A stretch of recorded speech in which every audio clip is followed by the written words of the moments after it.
Hello everyone, আসসালামু আলাইকুম। Welcome to my channel. আজকে আমি আপনাদের সাথে শেয়ার করব কিভাবে খুব সহজে আলু দিয়ে একটা মজাদার স্ন্যাক্স তৈরি করতে পারবেন। এই জন্য প্রথমে আমি 3টা মিডিয়াম সাইজের আলু নিয়ে এটাকে ছোট ছোট করে কেটে পানিতে সিদ্ধ করতে দিয়েছি। ছোট করে কেটে নিয়েছি যেন খুব তাড়াতাড়ি সিদ্ধ হয়ে যায়। আলুটা সিদ্ধ হওয়ার পরে আমি একটা চালনিতে এগুলোকে ঢেলে নিব যেন কোনো পানি না থাকে। চালনিতে ঢেলে কিছুক্ষণ রেখে দিব। এখন একটা কাঁটা চামচের সাহায্যে আমি আলুটাকে ম্যাশ করে নিচ্ছি। আপনারা চাইলে এটাকে পাটায় পিষে নিতে পারেন। আর চালনির উপর রেখেছি যেন কোনো বড় দানা না থাকে, একদম মসৃণভাবে এটা তৈরি করে নিতে হবে। আলুটা ম্যাশ করা হয়ে গেছে। এখন আমি এটাকে দেখিয়ে দিচ্ছি কতটা মসৃণ হয়েছে।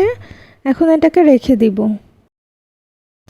এর মধ্যে 2 চামচ চালের গুঁড়া দিচ্ছি, 2 চামচ কর্নফ্লাওয়ার, এরপরে 1 চামচ শুকনা মরিচের গুঁড়া দিলাম, সামান্য কিছুটা গোলমরিচের গুঁড়া দিয়ে দিলাম।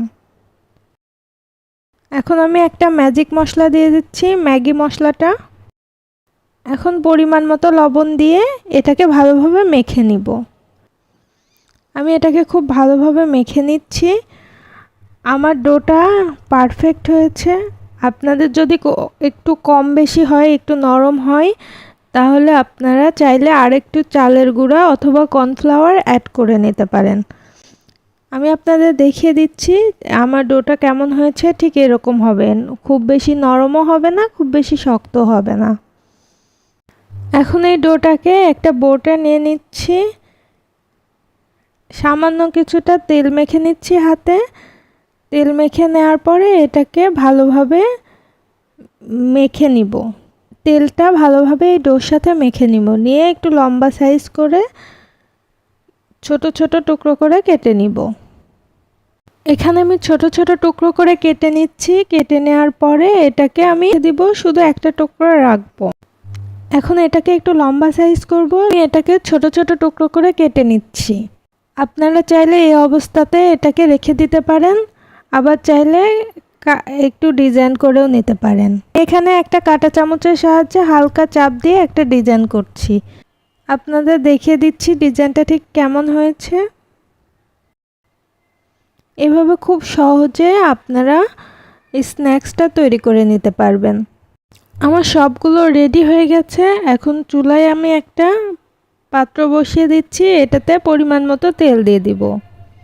এটাকে হালকা একটু গরম করে নিব। বেশি গরম করতে যাবেন না, বেশি গরম করলে এটা খুব সহজে কালার চলে আসবে এবং ভিতরে কাঁচা থেকে যাবে। এজন্য সামান্য একটু গরম করে আমি সবগুলোকে দিয়ে দিচ্ছি। আর দেওয়ার সাথে সাথে এটাকে নাড়া যাবে না, একটু কিছুক্ষণ পরে এটাকে উল্টিয়ে দিতে হবে।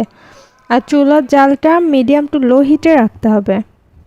হালকা বাদামি কালার আসলে এটাকে তুলে ফেলতে হবে। এভাবে খুব সহজে আপনারা একটা স্ন্যাক্স তৈরি করে নিতে পারবেন।